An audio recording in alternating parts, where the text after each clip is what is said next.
Gentlemen, after 5 rounds, we go to the judges' scorecards for a decision.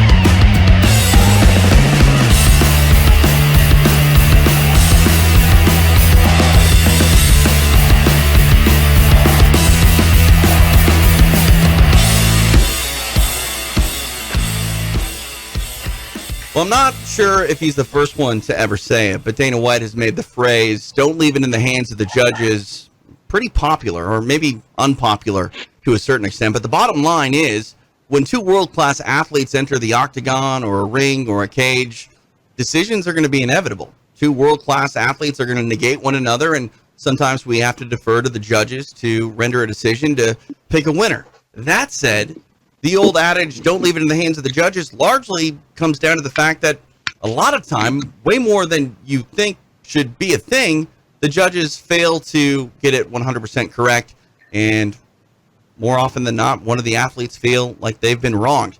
Hey everybody, I'm TJ De Santis. Welcome to this special podcast where we analyze some of the famous judging decisions in mixed martial arts. We are here from ScoringSenate.com to talk to some of our senators about a throwback historic fight. We go back to August 20th in 2016 when Nate Diaz faced Conor McGregor for the second time. And we have a panel, a Hall of Fame panel, and pleased to be welcomed in now by Bas Rutten, El Guapo, the UFC Hall of Famer, former King of Pancrase, UFC heavyweight champion. Bas, it is nice to catch up with you. How are you? No, I'm doing great, man. Enjoying sunny California. Nice. It looks good. You're doing all right on quarantine. Everything good there? Yeah, I'm streaming classes, live classes for the last 6 weeks. Every morning, 10 o'clock, you go on my Facebook, YouTube, or fight.tv, you can do a workout. Is it mandatory that they have the O2 trainer in when they do the workout? It should be very smart to have one because it really increases your stamina. Yes. There you go. The O2 trainer, get that body action system going. Bas Rutten, get you hooked up, get you all worked out during quarantine. Another Hall of Famer, pleased to be joined by the multiple-time UFC welterweight title challenger. It is Frank Trigg. You can now see him refereeing inside the octagon and other places. Frank, how are you? Good. I'm doing well, TJ. I appreciate you joining us. You doing all right during this odd time? This for me is normal. Like this time of year, because my main job is acting and stunt work. I do mainly television. All the primetime shows have wrapped. Usually Easter is when they wrap. Normally, don't start again until after July 4th. So this time of year, right now, I'm usually home. I'm relaxing. The only thing I'm missing is a couple of trips to Japan to cover Ryzen. But other than that, I'm basically this is a normal time for me. So quarantine for us, for my wife and I, it means nothing. We're doing the exact same stuff we do anyway. Every April, May, June, July, this is what we do. Business as usual. I like it. For us, yeah, a little bit. I mean, working out a little bit more, we're riding a little bit more. I'm cooking a lot more. We're not going out to the bar or going out to the restaurant. But other than that, this is normal life. We're fine. Well, let's check in with another UFC Hall of Famer, former UFC light heavyweight champion, Sugar Rashad Evans. Rashad, how are you? I'm good, man. How about you? I'm good. Are you keeping busy during this, lockdown situation? Yeah, it's been pretty productive. Got some reading in and just kind of reconnecting with myself and just enjoying the family. Nice. I think that this is the time that you can grow in some kind of area that you want to, depending on where you want to put your time and where you want to put your mind. Awesome. Well, we appreciate you joining us for this Senate meeting, if you will, and rounding out the panel. He's not in the UFC Hall of Fame, but he is in the Sherdog.com Hall of Pretty Effing Awesome, and it's his Uncle Creepy, Ian McCall. Ian, how are you? Yes, sir. How are you gentlemen doing? I think the panel's good. Yeah. That's it. This is. I was going to say, Ian, you're never short on words. Don't leave me hanging here. No, I'm just trying to figure out the connection here because my connection kind of sucks. Trying to make it better, but it's not working really. Yeah, this is, it's. I work from home. My daughter is already homeschooled, so this isn't much of a change. It's just spending time, locked indoors, or at least in the yard, the pool that we have, we're bonding with the people we love. It's pretty easy. We're not, having any sort of negative from this really, outside of the efficiency of getting younger people to get their work done during the day and not, be up until 6 a.m. But that's just, we're just evolving. That's all it is. Right. Well, let's do our part in evolving the judging in mixed martial arts, shall we? That's why we're here. I mentioned we went back to August 20th of 2016, the second meeting between Nate Diaz and Conor McGregor. Let's talk about how the judges on that night saw it. Derek Cleary had it 48-47 for Conor McGregor. Jeff Mullen 48-47 as well for Conor McGregor. And then when you look at Glenn Trowbridge, he was the lone dissenting judge. He had it 47-47. We will start with round one. Pretty clear round, I think. Conor McGregor came out and started to really put it on Nate Diaz with his strikes. Low kicks were really sort of a focal point for Conor McGregor. Bas Rutten, we'll start with you. Was it, as I say, pretty dominant and clear that it was a 10-9 Conor McGregor round? Yeah, it was. I truly gave it to him. Later on, when I was in round number 2, I realized, it could have been even an 10-8 round, I think. I mean, he dropped him 3 times, right? He just didn't follow up because he didn't want to go to the ground, but he just dropped him 3 times. So that's a lot of damage. So, but, 10-8 of 10-9 was good. 10-9 for Bas Rutten. When we talk about 10-8s, they're encouraged to be more liberal under the new rule set. Frank Trigg, the rule set and the unified rules. I think maybe better than anyone. You're the referee on the panel. Is there an argument to be made for 10-8 in round one? There's always an argument to be made. Whether it's correct or not is the question. I like that. That's true. That's very true. My wife tells me that all the time. You're looking at 3 determinations. You're looking at duration, damage, and dominance. How long did he beat the guy up for? How much damage did he do to him? And how long was he in this particular position? So it's tough sometimes to look at these 10-8s. You can argue a 10-8 in that first round. For me though, it was a 10-9. I had it for Conor as a 10-9. He did drop him, as Bas said, but he didn't drop him to the point where you're like, wow, this fight's almost over. There was never that position as a fan where you're watching like, oh, fight's about to be done. He dropped him and he immediately sits up on his butt, which means he's not disoriented. His mind is still working with his hands. He's still able to go forward, so he sits up, and then McGregor lets him back up again. Now, I definitely wished, looking at the fight now for the 8th time I watched this fight, that Conor should have stepped in. He knocked him down, should have stepped in, jumped on him, gave him a couple punches, then backed up because, Nate's not going to do anything to him right away. It's going to take a second, for him on the bottom. But he didn't do that, so to me it was clearly a 10-9. But I have no problem if somebody comes to me and wants to argue a 10-8, and you tell me to pick a side, and I can argue either side. You're good at that. You're good at arguing, I think. I don't have much, but I got an opinion. There you go. Rashad Evans, pretty much panel in unison on this one, 10-9 for Conor McGregor. Yeah, I'm with the panel as well too. I definitely scored the knockdown, like these guys said. I think I look at, if there was a knockdown, I see, okay, if there was more time on the clock, had the referee not stepped in, those are all factors to me that will contribute to them saying that had to be a 10-8, because if there was not some kind of contributing factor, then the fight would have been stopped. But I don't see that here. He just got knocked down. He got dazed a little bit, and the fighter, so that he needs to get knocked down a little bit around before he gets into his fight. So for me, it wasn't, just a 10-9 fight, 10-9 round for me as well. Ian, is it unanimous for our panel, round one, Conor McGregor? Yeah, like Frank was saying, he did drop him more than once, but there wasn't real damage in those drops. So I don't want to go past the 10-9. I think it's pretty.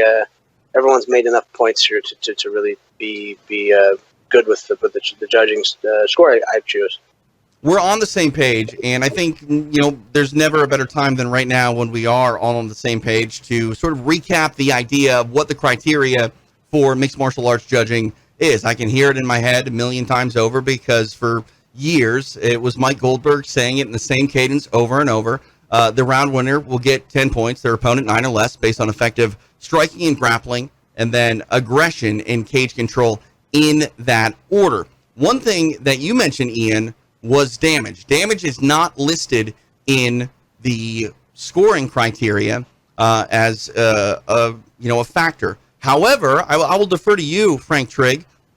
Is effective, is that just another way to sort of say damage? Because, maybe like when it comes to damage, like a lot of people think like, oh, if you're lacerated or if you're puffy, if there's a mark, that can be, considered damage. But we've seen time and time again in mixed martial arts competition that, the smallest of things can cause damage. A headbutt or, a glancing elbow, that doesn't win you the round, but effective striking should win you the round. Is efficiency just another way to sort of describe damage without right saying it?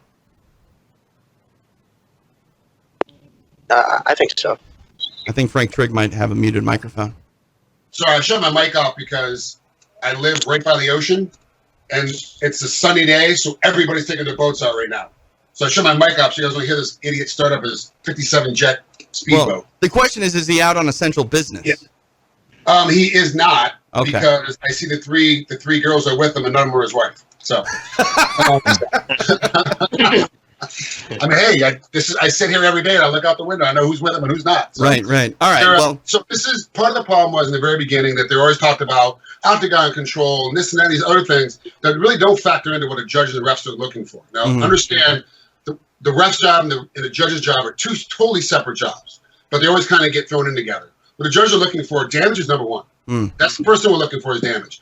If you go out there and you have no skills and you close your eyes and you throw a bunch of windmill punches over the top of your head, but you hit that guy 15 times and he hits you 6 with clean, straight, crisp punches, technically the guy that crisp, straight punches, that punches like Bas Rutten, he's got more effective striking.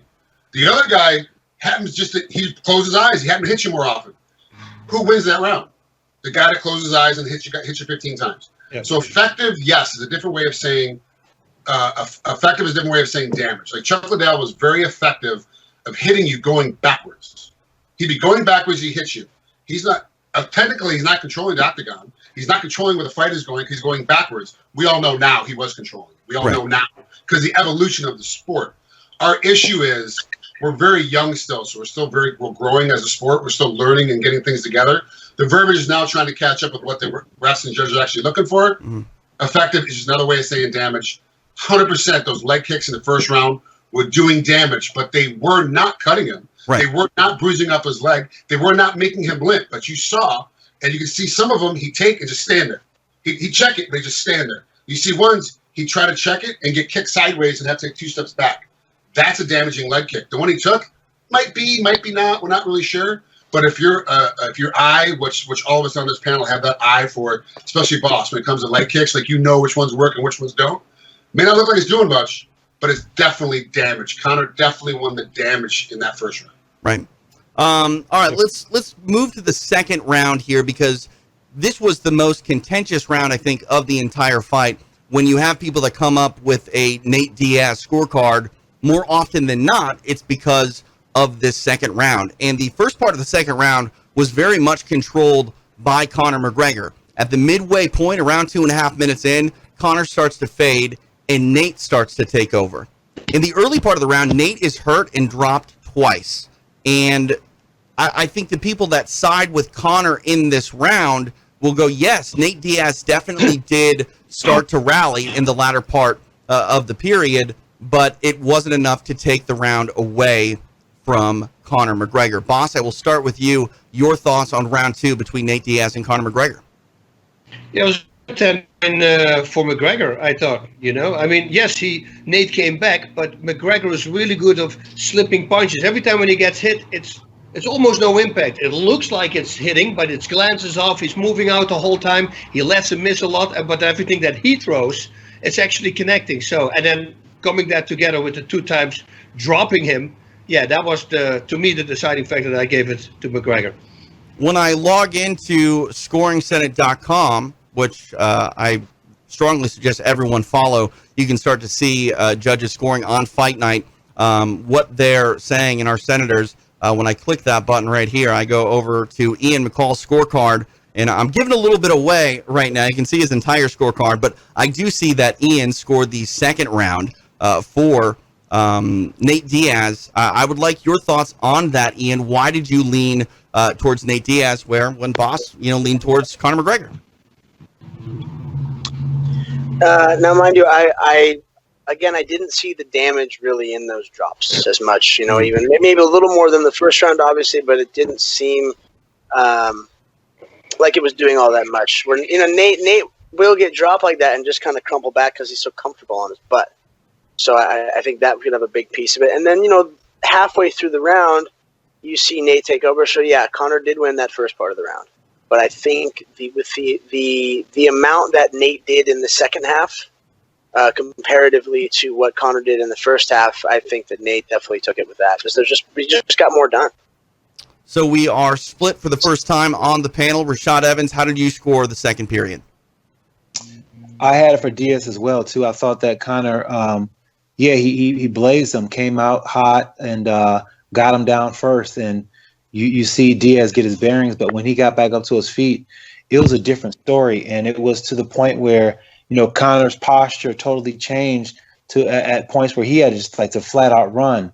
And then towards the end of the round, you just look at the pressure that Diaz had on him, and he was swarming McGregor. And as the round ended, the referee was right there, and you looked at McGregor, he was just looking for the clock.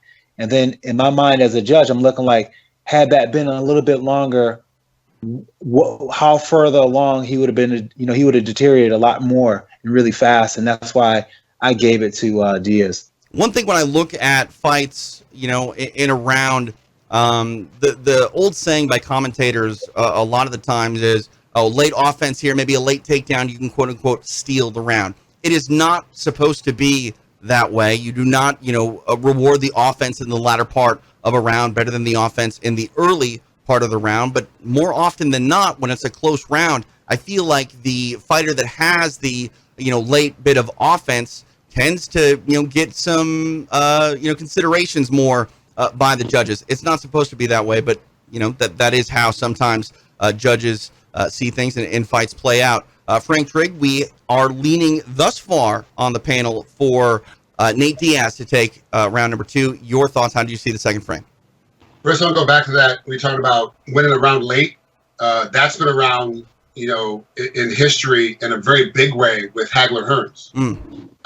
That was exactly and Leonard. These guys were all taught, hey, if you want to beat the champ, you gotta steal it from all these other things. So they would wait the last 30 seconds of each round before they would fight to win the round, right? Right. And since then, the judges are like, well, that's right. Like, you only won the last 30 seconds. What does that mean? Around in boxing, let's do 2.5 minutes. So what happened the other 2.5 minutes for him to be able to steal the round for 30 seconds? They all were, he did more damage at the end, so he must win the round. It's not how it works. It's the entirety of the round. You have to look at the entirety of the round. In the second round, Diaz gets dropped clearly to his butt twice. He gets cut open over his eye. He starts playing with his eye again, from getting cut in the first round. He keeps playing with it, so now that's bothering him. So okay, the eye's an issue. Let's see what happens with this thing. Then he gets hit, he gets dropped. He gets hit, he gets dropped. He gets back up again. First 2 minutes and 35 seconds, he's getting swarmed. He's getting swarmed, right? Very little actual offense. Then it clicks. He gets in, like Rashad said. He starts finding his rhythm, finding his pattern. He gets going forward. He smacks Conor, and I remember watching this fight in the T-Mobile, and I was like, he's about to drop him. And so in my head, of course, I'm drinking and talking to my friends. I'm like, he dropped him down. That's easy win. It's an easy win. I go home and watch it 2 days later when I'm sober with my earplugs in, so I'm not listening to commentators, just watching the fight. Conor's butt never touches the ground. If you're a judge and you're sitting K-side, you see it, he never hits the ground. So, yes, that punch was absolutely damaging. Not as damaging as the other 2 times that Nate got dropped down. In my opinion, and I have a very weird scoring system that I use that John McCarthy taught me, that a couple other very few judges use. But for me, it literally came down to, and I have a real point scoring. I can't explain it to you, but I have a point system. It literally came down to 2 points at the end of that round. That's how close that round is. Sometimes I have rounds that are 20-point spreads, which is a 10-8 round. 27-point spreads, which are 10-7 rounds. Like, these are huge spreads. So you're talking about a spread of under 10 in a round. It's extremely close. Extremely close. This round is as close as you can get to a round of MMA, but I give it to McGregor. 10-9. McGregor wins that second round. Diaz just didn't do enough damage, and like you said, he ducks, he slides, he spins off. I think, Bas, you said it. He takes a lot of glancing blows. He never takes a solid punch, where Diaz takes that solid hit, but then walks through it. So a totally different damage sequence. I definitely give it to McGregor. You're bringing up something here, Frank, that I think is interesting. I mean, I outlined the criteria of how you are supposed to score around, what categories are weighted, etc. And you tell me that you have this own system in your head to sort of see around, which sounds good to me because you can, point to your system in your head of, this is a 10-9 round, this is a 10-8 round, as you mentioned, a 27-point spread. That's quite significant. However, that's not really outlined anywhere. I've never heard of something necessary like that. And this is that close of a round. We're split on the panel. I guess I'm going to open up for everybody to really sort of tell me why you couldn't say that this wasn't a 10-10 round. Oh, there's way too much action. Yeah. With damage, we talk about damage. If you drop somebody, you know what happens? You get hit in the face and your brain shakes up. That's why you fall. So to me, that is considered damage. Even though it doesn't show on the outside, he hit him, he gets dazed, he falls on the guy. Yes, he backs up right away, but still the punch put him down. It was not a slip. And that's why I go, when you drop somebody solid twice, and he never dropped, like Frank said, then I gave it to McGregor, yep. Not mad at it at all. Very close round, but we were split here on the panel, and I think that sort of speaks to how competitive that second frame was. Just real quick before I jump over, Rashad, you come from a wrestling background as well. When we wrestled, you get 2 points for a takedown. Right. You got a count of 2, you got 2 points for back points. If you escaped, you got 1 point. You held him for count of 5, you got 3 points. We all knew the scoring system, right? We knew the points. This is the problem with MMA. This is the problem with boxing. Yeah. It's subjective, and this is the problem that we get into. So, like, Rashad and I can agree 100% on every single round and still get an argument over why the guy won the round. Yeah. Well, no, it was a jab in the eye. No, it was the ball crushing. No, it was the fact he stopped him in the anus. Like, we're literally arguing the same points because we saw it completely different because it's subjective. So just know that later going forward. Don't start sending us a bunch of bad emails telling us how wrong we are. This is right. I mean, that's one thing that I think a lot of there are a lot of opponents against the 10-point must system, which I don't think the 10-point must system is perfect. I mean, we've already sort of debated not only which way a round can go, but by how much, and when numbers are incorporated into a subjective scoring system, things can get a bit funny. That said, I appreciate the 10-point must system because there is some math. You can follow along to it. The biggest opponents against the 10-point must system, they'll go, oh, we should score the fight as a whole. We should move to a pride-like scoring system. The problem for me with the pride-like scoring system is there literally is no math. There's no way to follow along in the mindset and thought process of a judge. Bas, you were there for many a pride shows. You were there for some of the more confusing decisions, and I think you were also there for some of the decisions where in a 10-point must system we would have got the wrong winner in a lot of ways. Can you tell me your thoughts on that pride Japanese type of scoring system and scoring the fight as a whole? Yeah, because then you talk about who's winning the fight, who gets stronger during the fight.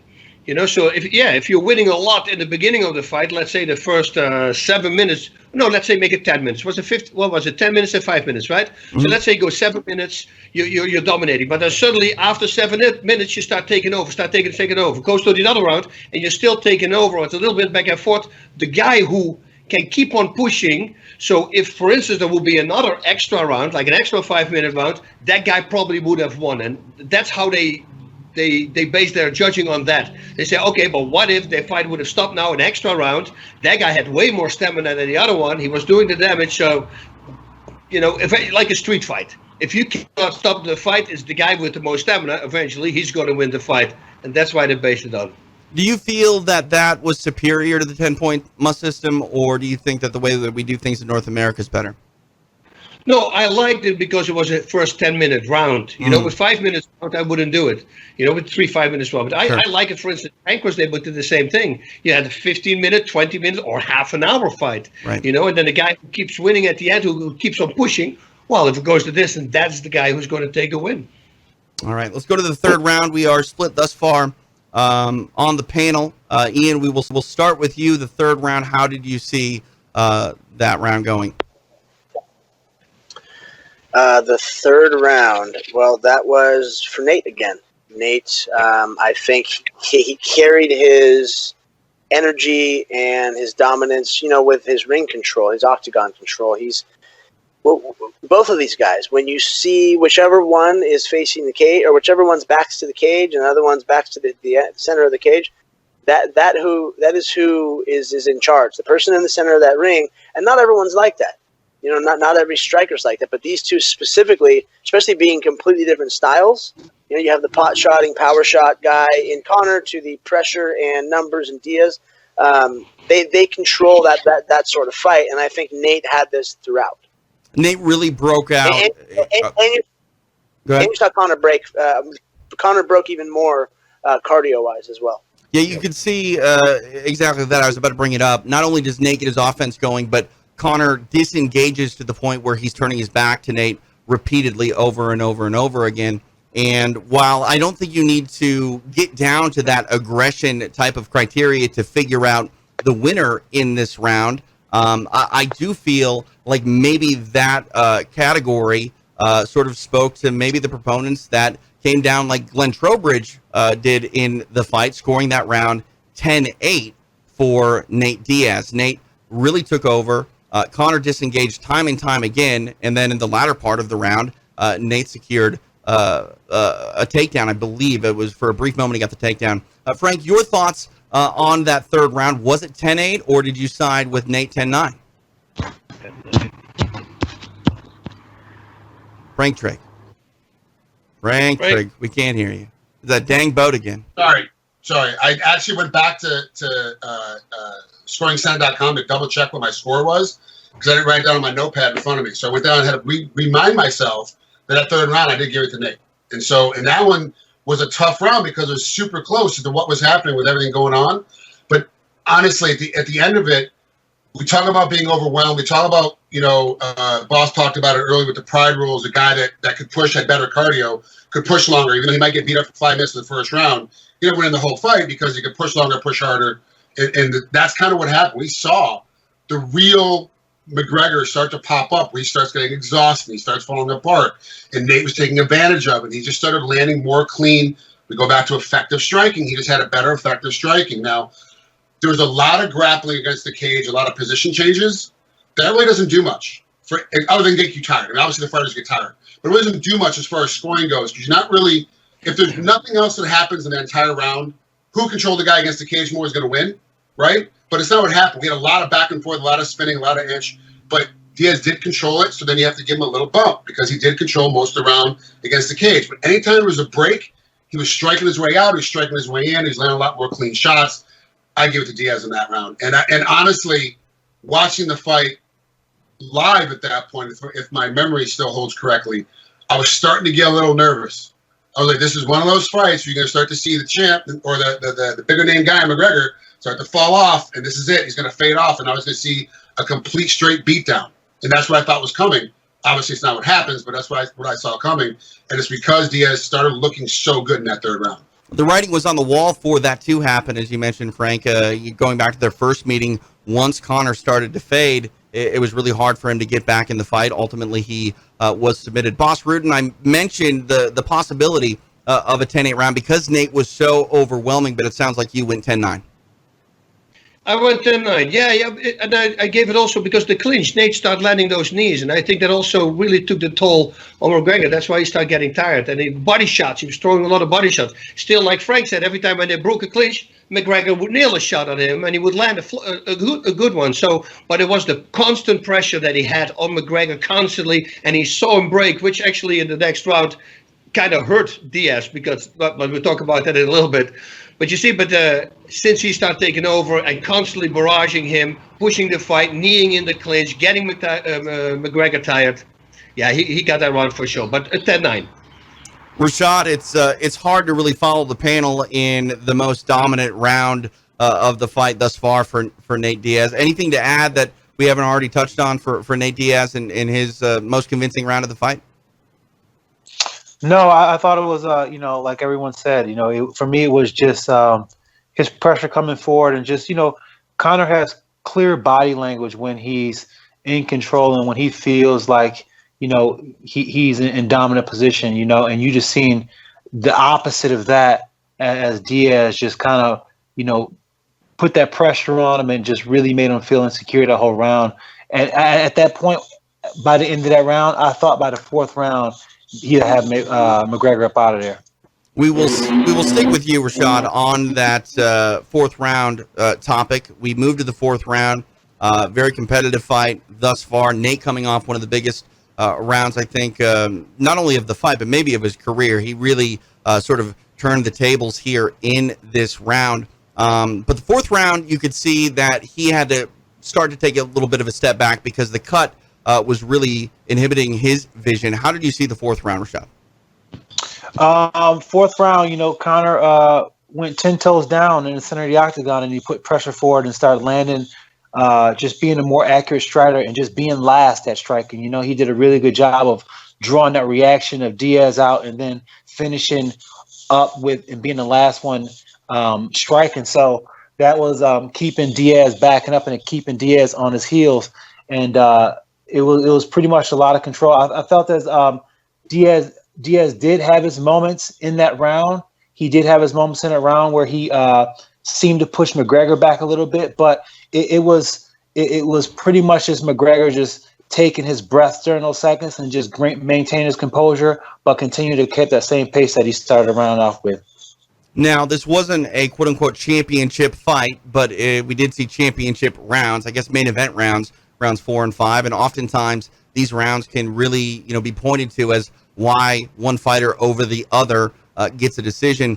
Ian, your thoughts on the fourth round turned in by Conor McGregor? I got to believe that his ability to come back and get his offense going, that is the stuff that champions are made of. And microphone is not a champion, though, for us in this. There we go. There we microphone. So, I think once we do figure out a new scoring system, the actual, the numbers of it, the mathematics of it, we're going to definitely have to put something in there that says these two rounds are more important than the others. And, you see Conor come back in Conor form, looks great. He's got cardio again. He's actually doing a lot of damage. He looked great. So I think hands down he took the round with everything, with damage, with control, with the overall posture. Because like Frank was saying earlier, when Conor breaks, it's so easy to see. When a lot of individuals break physically and mentally, you can see it. You can just see it in their posture, and he went from broken to, and possibly, the worst round he had, to looking amazing. So you got to give it to him there. Bas Rutten, your thoughts on round number 4? Well, that's what I said in round number 3. I think that maybe McGregor knew it was at the end of round number 3. He was kind of losing, and he was just taking damage. But I think maybe he start taking a breather there, and that's where Diaz actually got tired. So that going into the fourth round, I think Diaz was more tired from the barrage that he handed out in round 3, and McGregor was just taking it and slipping it. Yes, he did damage to McGregor, but McGregor got a second wind. That's what I believe happened there, and he's just started taking control of him again. Frank, I will turn it to you. Ian says that in an ideal sort of scoring system, we may, value those, latter rounds, the championship rounds, higher than the first 3. Do you feel that there's something to that? Should we, value and maybe award some sort of extra point for winning those rounds and, an ideal scoring system yet to be, determined? Well, no, because then it's an odd scoring system. If you're giving extra points to round 4 and 5, then if all I have to do now is hang out first 2 rounds, sure, first 3 rounds, depending on the point system, and just win the last 2. So it changes how people are going to fight when you make rounds more important. When people fought in pride, knowing they had a 10-minute first round, was totally different when they were training for the early UFCs, knowing that they only had 3 5s. Right. Because I know I was getting ready for a 10-minute round. Like, that's a long time if I'm used to 5 minutes. Now add in you're taking 10% from me if you think I'm stalling. You give me a yellow card, all of a sudden I'm losing 10% of my purse. Adding all these other things, you're like, okay, this is a different way of training. It'll change how athletes fight.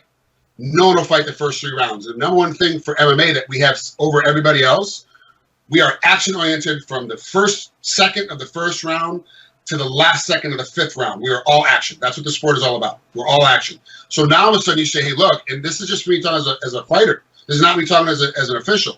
As a fighter, I'm like, okay, well, how many points you give me for round 4 and 5? Do I get 1 extra point or I get 2 extra points? Do I get a half point? Like, what am I doing? Because now I'm thinking about, I'm just going to make this guy tired. I can make Diaz tired by taking a bunch of punches first 3 rounds and just slip and slide and block and not really do much and kind of play Mayweather. And just, it's not going to hurt me. I'm okay. I'm fine. Oh, round 4? Oh, I get more points? Okay, now watch. Then I start stepping up. So to me, right now, as we're just talking about it, no, I don't agree with it. But give me a good argument, I can change my mind. As it stands right now, it's not how it works. We look at every round equally at this point. We have like you said, a mandatory 10-9 round, which half-point round, not half-point round, quarter-point round, people keep talking about. Oh, it's so close that we talked about earlier. Why can't it be a 10-10 round? Well, why can't it be 9.5? Why can't it be 9 3/4? Why can't it be 9 1/4? Like, why do we have these other point systems out there? To keep it mathematically square, make it easy for everyone to understand. They keep it these 10-9s, and you get these championship rounds, they don't mean any more than anything else does. Right. Round 1 means just as much as round 5. So if you fade like Conor does, and Ian said it the best way I've heard it, it's apparent when he falls apart. When McGregor falls apart, you cannot miss he is falling apart. But then Bas raised something I didn't think about before. He was falling apart at the end of the 3rd round, and he's just like, you know what? I'm going to start my break. I'm going to start breaking right now. So that minute break that Diaz got, McGregor already had 45 seconds of that. Right. So people at home that don't understand, when you're getting punched, you've got good defense, you don't get hit as much, you're like, I can stand here and I'm already in my break before the bell goes off. So I'm already halfway rested. So I have a minute and a half now, a minute 45 compared to your minute, because you've been throwing everything you have at me, which is the difference we got in the 4th round. Because you saw Diaz for the first time that I can ever remember in any one of his fights, and I've watched him forever. You saw that chink. He all of a sudden, this is a marathon guy. This is a triathlete guy that all of a sudden was like, you're like, whoa, what? Diaz did that? Like, hold on. Maybe I'm seeing the wrong thing right now. Do I have too much scotch in my hand? Am I seeing the wrong thing right now? Like, it became confusing. Like, wow, he's tired.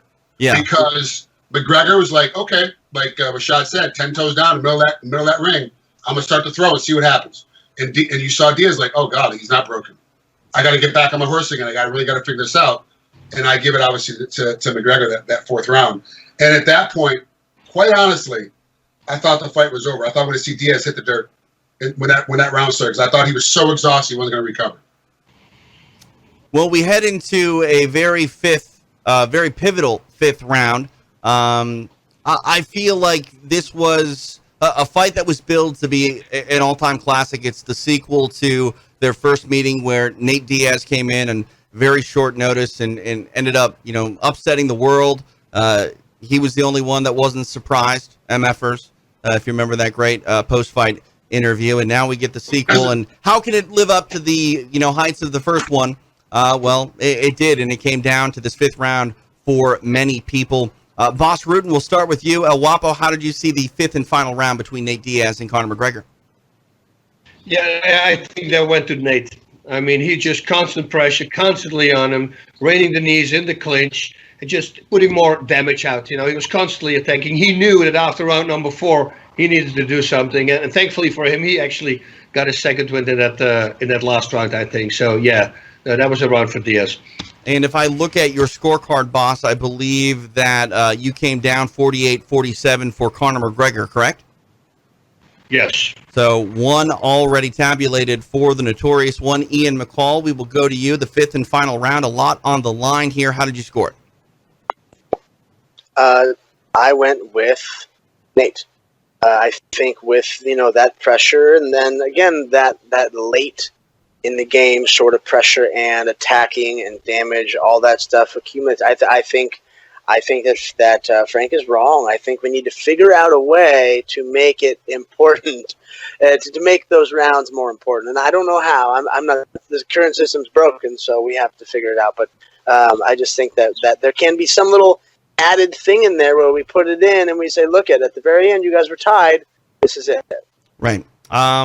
Let's go to Frank Trigg now, because one thing that I don't think was on display here, but I hear this time and time again, and it drives me absolutely crazy. The idea that, in a close fight, you need to beat the champion. To be the man, you got to beat the man. And to a certain extent, I feel like Ian is alleging that a little bit here, in the idea that the championship rounds need to be weighted more. Not necessarily that you need to be the champion to reap that benefit, but when you get to that territory, if you're more dominant there, you should walk away with a bigger valued number in that scoring box. I couldn't agree, or I couldn't disagree more than what he's saying, but I don't know. Your thoughts on, again, Ian saying that, and then also the idea that to be the man, you got to beat the man. Well, and Ian is expressing an opinion that's not just his. There's a lot of people I talk to are like, look, the system's broken. Let's fix it. I don't agree. Now that I'm part of it, now I'm part of the system. And believe me, I was a guy that when I walked into it was like, no, the system is completely effed up.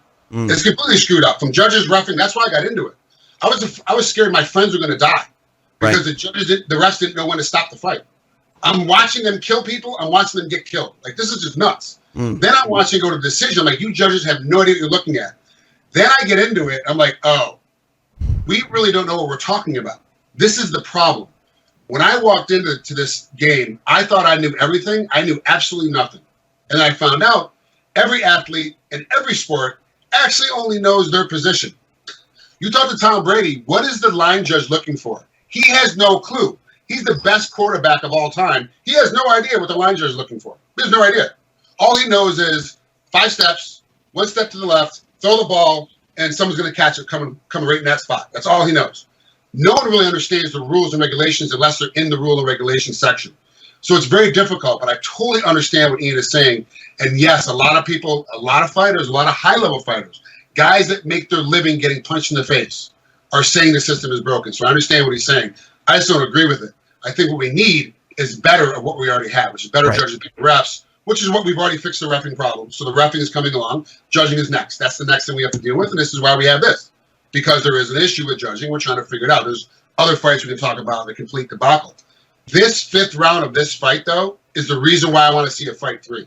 Because, like I said earlier, I thought Diaz was done coming into the 5th round. I thought for sure Conor's going to smash him up now. He took his break. He took a long-ass break. He got that 45 seconds in the 3rd round. Got that full minute in between rounds. We're coming in now. He's smashing him up. This fight's going to be over. Oh, gosh, we're going to go to the 5th round. Why? It's apparent. Then you get into the 5th round, you realize Diaz didn't agree that he was done.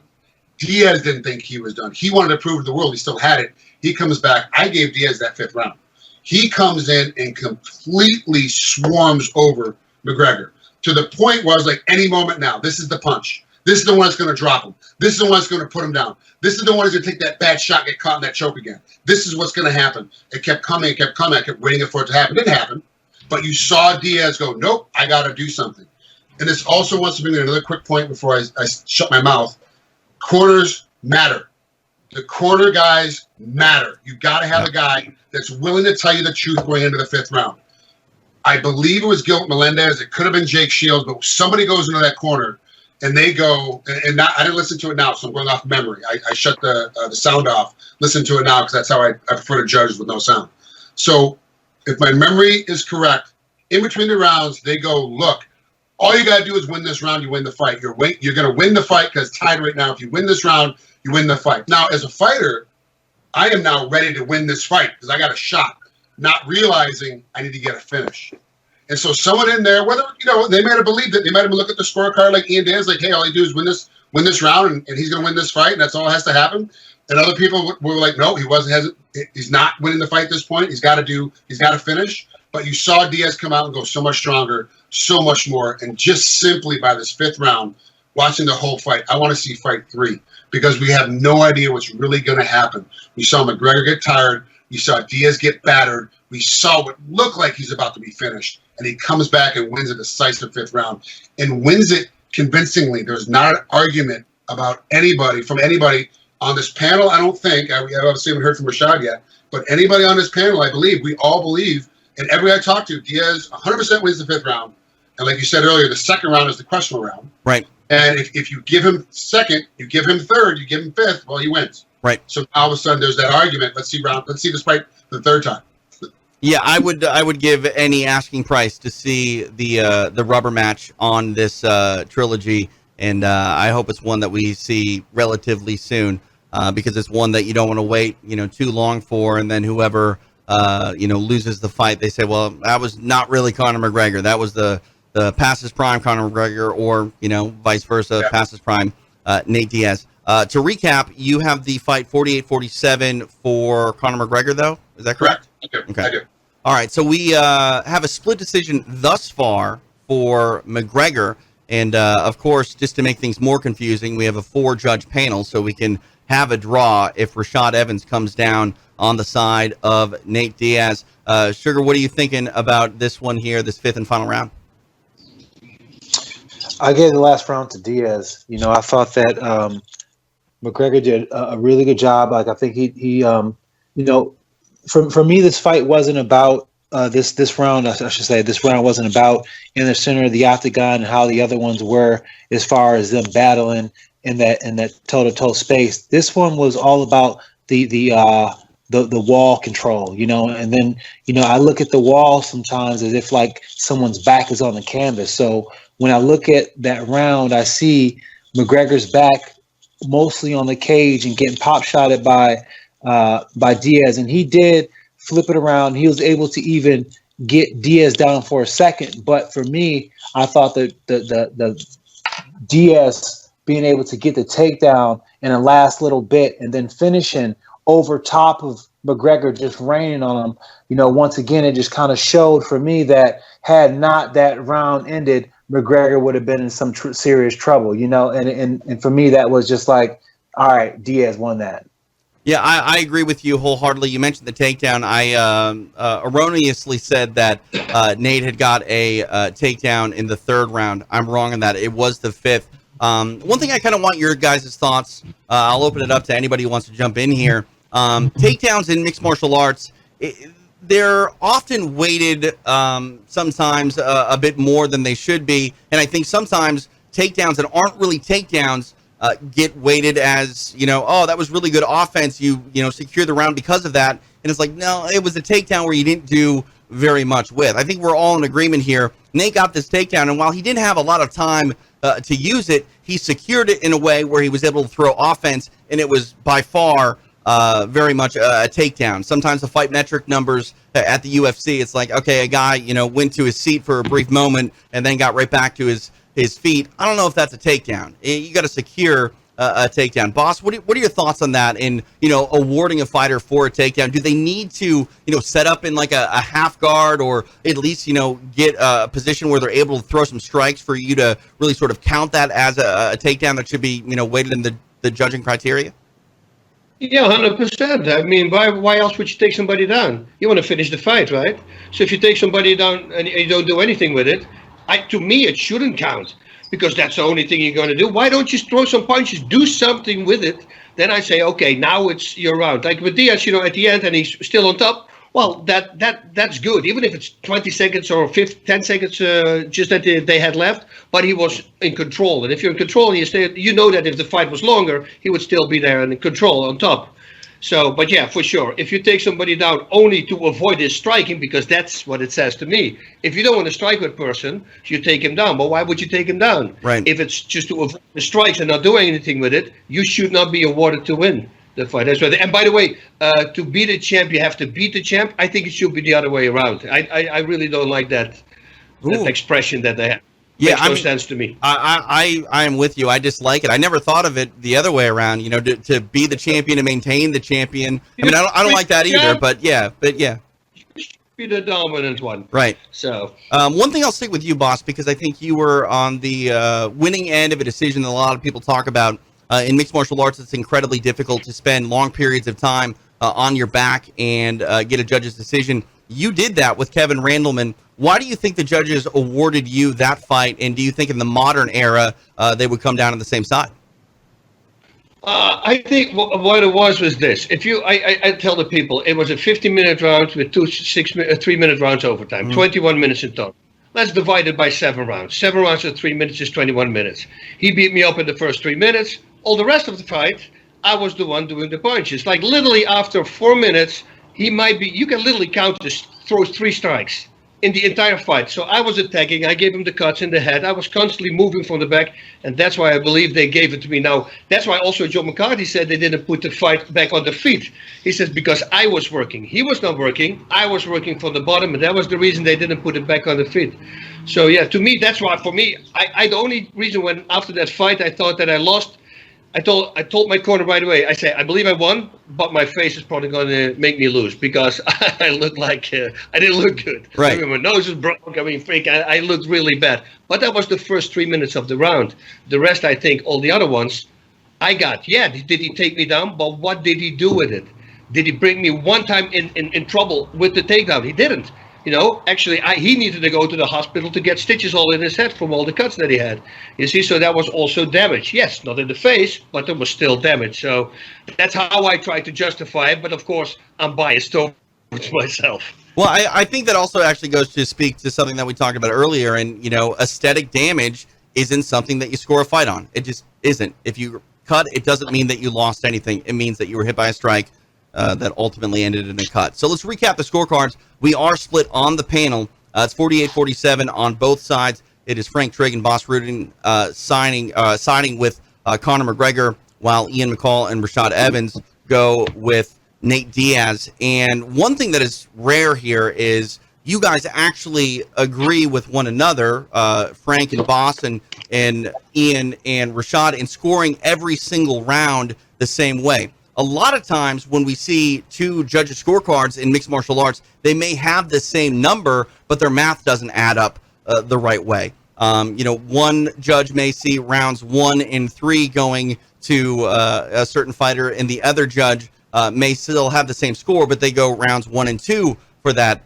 same fighter. And there's a big myth of the unanimous decision when it comes to mixed martial arts. I think far more often than not, while we have the same scorecard numbers-wise, how we got there, it's pretty shocking. It's something like 30% of all unanimous decisions are actually unanimous. The rest of them, the math is different, which I think sort of speaks to the greater problem here that, you know, we need to sort of work with what we have to be on the same page. Yes, it's subjective, but the bottom line is we need to be able to see things more the same way and use the same sort of formula. Now, I'm kind of the tiebreaker here. I'm going to say it, and I wish I could actually say it, because I scored the fight the exact same way that Glenn Trowbridge did. I scored it 47-47, giving Nate a 10-8 third round.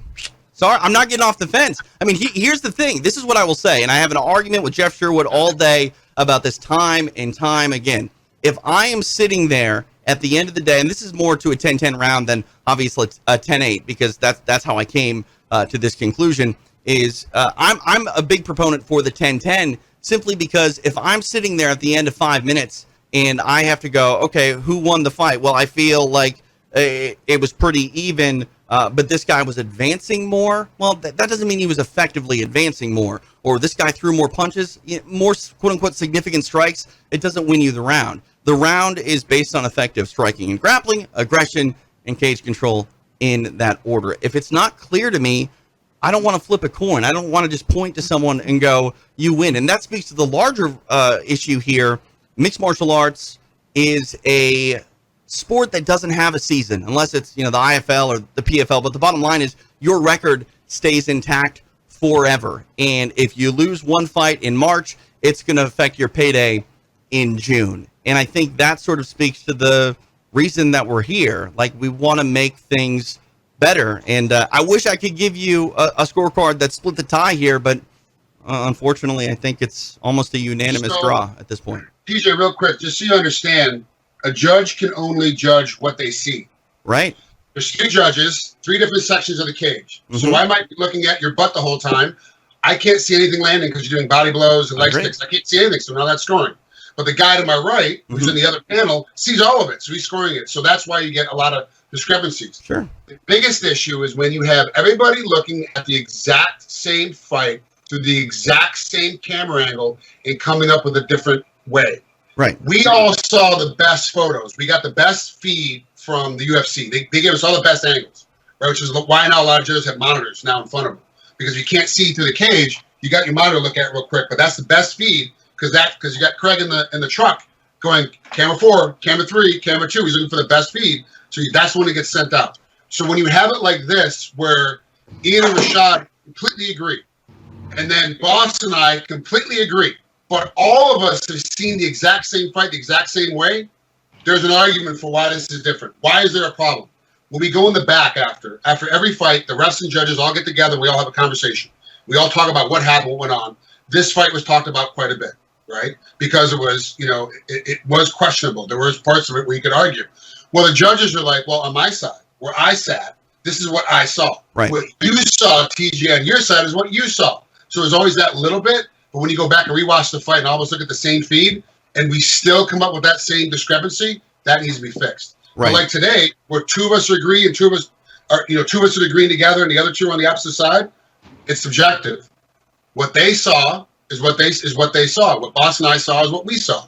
That's just how it works. That's why it's not machines. That's why it's not given with, you got little monitors in the gloves that land punching, and you get the little, mocap dresses on you to show you that, oh, this is where you got hit. This is how much it worked. This is why it's all human, and this is why fights are so much fun. Because 100%. We still talk about it.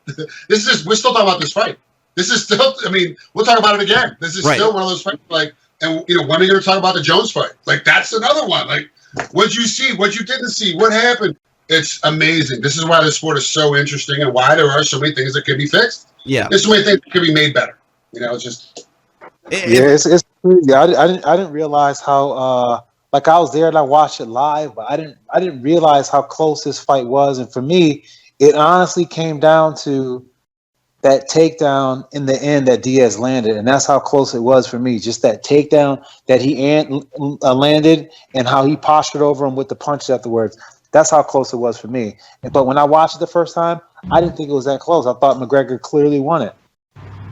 And that's interesting. You go back and watch it and you come out with a completely different winner. I think that says a lot about what Frank was saying earlier. And when you have, all the information in front of you, the best view, you're going to see it differently than when you were in the building, especially if you weren't, cage side seeing what the judges were seeing, which sort of leads me to my next question. We can kind of close on this. Obviously, we need to make improvements. Something needs to be done to just get mixed martial arts judging and the criteria to be better understood by the people that are implementing it and largely understood by all, I think, as a community, so we know exactly, what you're getting yourself into.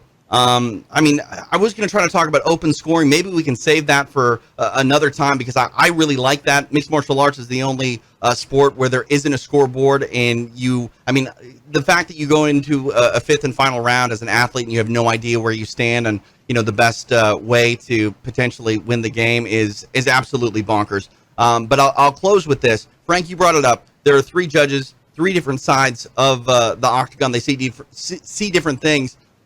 Should they be put in an isolated booth with a monitor and see the fight the exact same way, so they all can, be in at least unanimous decision when it comes to, what they're looking at? Well, you got to remember, so a decision comes out, the judges write it, put it in, the folks at home get to start to argue about it because they get to see the replay.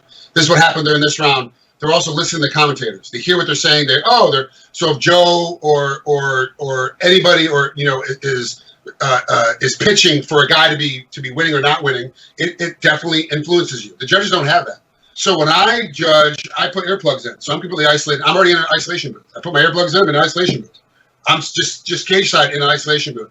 So that isolation booth is not a problem. I don't need to move them, though. Just give them earplugs and let them not listen to anything. Sure. The other thing is the monitor thing in front. I was kind of against it at first, but now having that monitor right in front of me, I really like it. I really enjoy it, because if I can't see what I'm looking at over here, can't see because there's a pillar in the way, camera guy's in the way, referee gets his big ass in the way, something's in my way, at least I got the monitor. I can look down, even if it's just for 2-3 strikes, then I can move back up again. I like that. I like having that little thing there.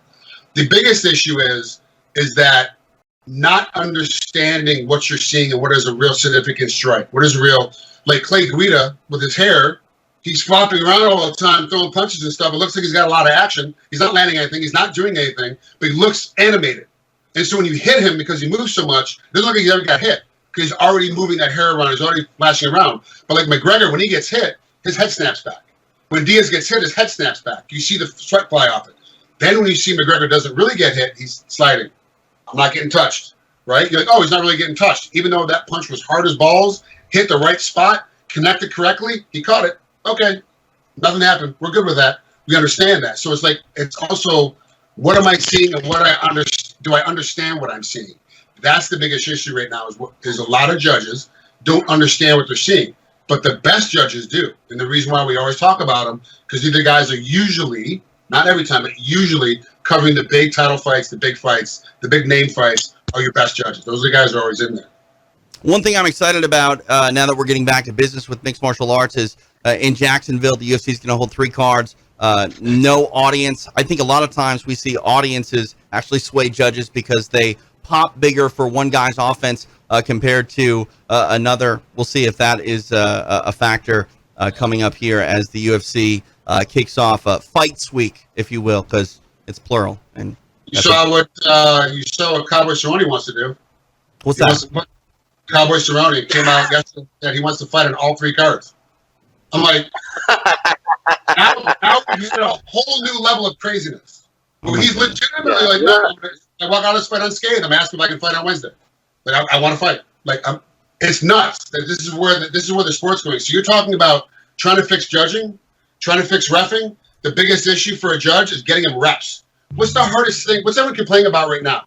I can't go to Bas Rutten's gym and get reps in punching the bag. Right. My jab is full of parts. I'm not getting my reps in. Same thing with judges and reps. We're not getting your reps right now. All of a sudden now you got a judges there for 2 weeks in Jacksonville. He's gonna get what?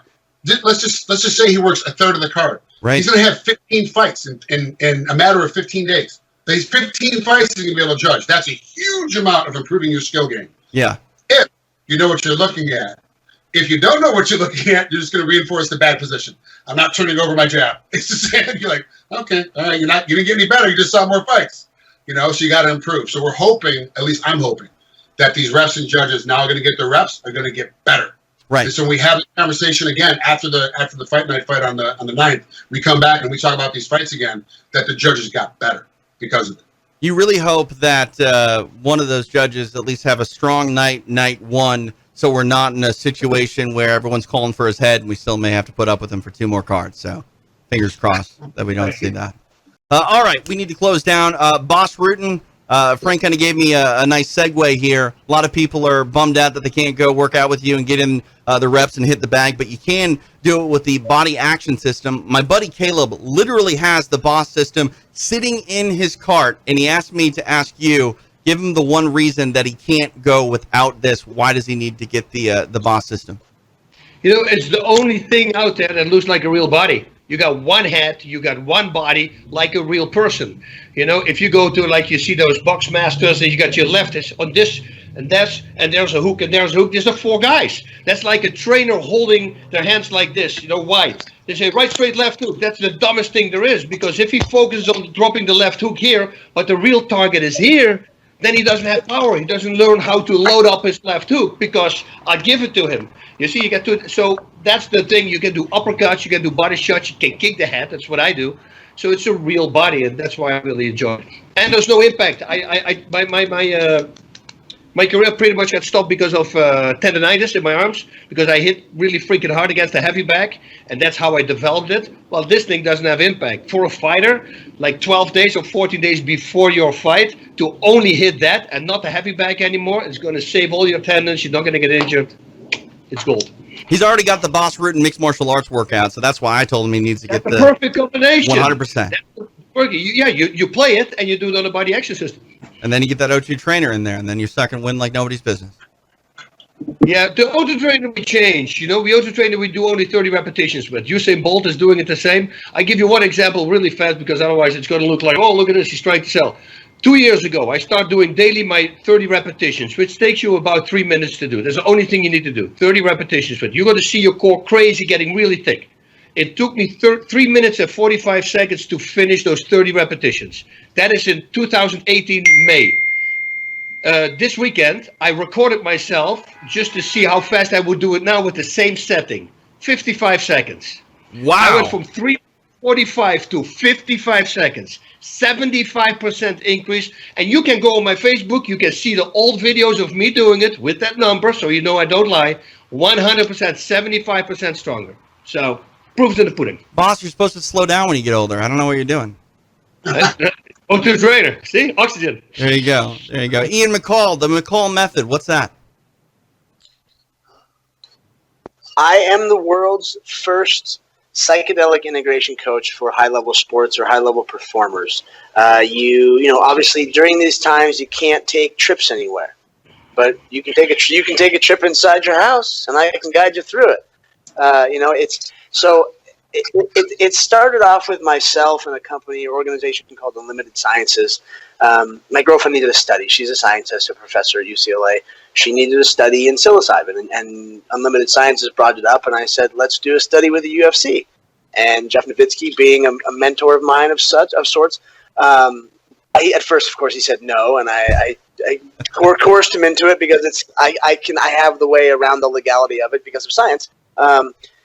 So we have an actual study going with the healing of CTE and TBI with psilocybin specifically. I mean, you can use other psychedelics to do it, but that was the start of it. And now I've just become a coach, more of a mental coach. I mean, I can obviously teach people martial arts and stuff, but it's about compartmentalizing and integrating the things you learn in these trips and the kind of the practices that I have for myself and for others to learn. And Rashad as well.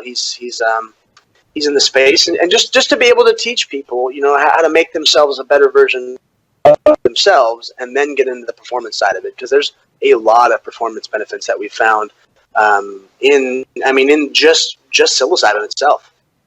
Rashad, anything to add on that? Ian said that you're sort of in the same space.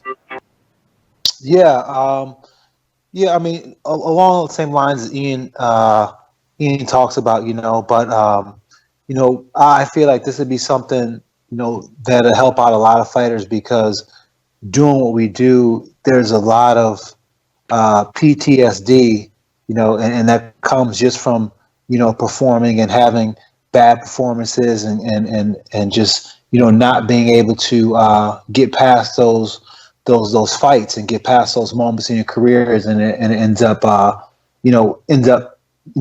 causing you to not be able to fight to your level. So there's ways that, you know, you can use this medicine to help you kind of have that release where it's extremely cathartic and you're not bringing that baggage and that mental mileage in the octagon with you every single time you fight. But besides that, you know, it's just about you know, getting back to yourself in a healthier kind of way where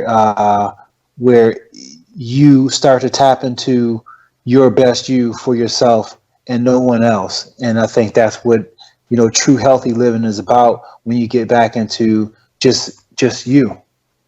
That's awesome. And then I think people can find out more information at unlimitedsciences.org. Is that correct? Yes. Perfect. So go check that out. On the way out here, I mean, nothing really to sell on behalf of Frank Trigg, other than I was chatting with Monty Cox and Jeremy Horn on their podcast, MMA Stories, Frank, and we gave you a title, and I hope it's one that you appreciate, because I think it's true, and I think it is something that a lot of people nowadays try to be, but they can't be, and that's MMA's best bad guy. Matt Hughes once said, if you're looking for a guy in the division that nobody likes and everyone wants to see get beat, it's Frank Trigg. You can make a lot of money being that guy, and I think you left a pretty damn good legacy being the guy that maybe everyone tuned in to not necessarily like, and maybe, you know, see get his comeuppance, if you will. That's funny, because I actually gave Matt that line. So that even makes it better. I'm the one that said the line. I mean, I'm the one that said the line. He said it because he was bigger. He got more popcorn. It's my line. I actually said it. So there's no, back in the day when there was 8 fights a year. If you wanted to fight twice for UFC in a year, you got to make some noise. Well, the lead of the weight class was a simple, you know, farmer kid that wasn't going to say anything, was wholesome and loved Jesus, and you're like, you can't. What are you going to do with that, right? How did Hulk Hogan make his money? How did Muhammad Ali make his money? Being heels. That's the reality of it. You don't remember Sting being great Sting. You remember Sting being a heel Sting. Right. You don't remember Scott Steiner being great. You remember Scott Steiner being a heel. Heel is where you make your money. So I was like, okay, I got to make my money. I can make stuff up. So I'm going to make stuff up and see what happens. and that's how it went. And it's cool to see. Obviously, yes, it's a great moniker for Monty and Jeremy Horn. But it's cool to see guys when they're like, oh yeah, Conor McGregor. He's like, he's a new bad guy. He's a new bad guy. And you get some old school old head that is like, yeah, but you get another guy that started with Trigg. He's the guy that started. Right. All you guys are just inversions of Trigg. I'm like, oh yeah, that's pretty cool. Like, I'm the guy that started being a bad guy. Problem is, everybody thinks it's real. Yeah. It's all made up, man. I just made it up to sell tickets. Like, I don't care one way or the other about these guys. I don't care. It's just, it's normal. It's funny because I get on set and go work. The main job for the folks at home is acting and stunt work. So I make all my money now. I'll get on set. I'll get talking to somebody like Max Theriot on SEAL Team, and his best friend is Chad Mendez. So like they've known each other since they wrestled together in California, Northern California. They've known each other since they were little kids. And Max was actually a really good wrestler. He just decided he wanted to go into acting as a kid, and that's what he did. And he was being an actor. Now he's one of the stars on SEAL Team. And I'll come in the first day I worked with him, and I had a scene where we had a little bit of a kind of a push and shove, and then he ends up shooting me. After he pushes me off, he ends up shooting me. Right? It's like, okay, it's cool, great stunt scene. I talked to him like at lunch because stunts is always after lunch. So I get there early. We talk to him afterwards. He's like, I gotta be honest with you, I was kind of nervous to work with you when I say on the call sheet. I'm like, why? He goes, I had to call Chad. I go, why did you have to call Chad? He goes, I thought you were an asshole. Like, I don't want to work with that. I'm like, oh, dude, man. Like, he goes, yeah, I believed it. Mike Goldberg, he'll tell you the story. The first time Mike and I started hanging out, he was like, I was with a buddy of his from hockey. He was like, why are you hanging out with Trigg? He's a complete douchebag. Like, I don't even understand why you even are with this guy. Like, you shouldn't be in the same room with this guy. And he's like, Trigg's great. What are you talking about? Well, Goldberg only saw the videos when he showed up on Thursday. He didn't see me any other time. He only saw the videos. He's looking at the videos that had stuff to talk about on Saturday. That's all he had. He's going off of that. Like, oh, I did a good job selling. So, yeah, I don't mind being a bad guy. And to be honest with you, I play a lot of bad guys now. It hasn't changed much. It works out. There's no Chael Sonnen without Frank Trigg. How about that? I like it. I'll take it. There you go. Take it. All right. And it seems the world is finding out that the roles have reversed. Everyone realizes Matt's a dick and you're a great guy. So you win. It's kind of letting it go. Yeah. All right. I'm not touching that one. Sometimes the art was like. All right. Well, somebody had to say. Well, fights are back in action. We strongly encourage everyone check out scoringsenate.com, and maybe we'll be back and talk about more mixed martial arts judging, how to make it better, what's right, what's wrong, and how to fix it. Appreciate you joining us. I'm TJ De Santis, Bas Rutten, Frank Trigg, Ian McCall, Sugar Rashad Evans. Fantastic panel. Appreciate each and every one of you. Thanks so much, and we'll have you back. Hi. Godspeed, party.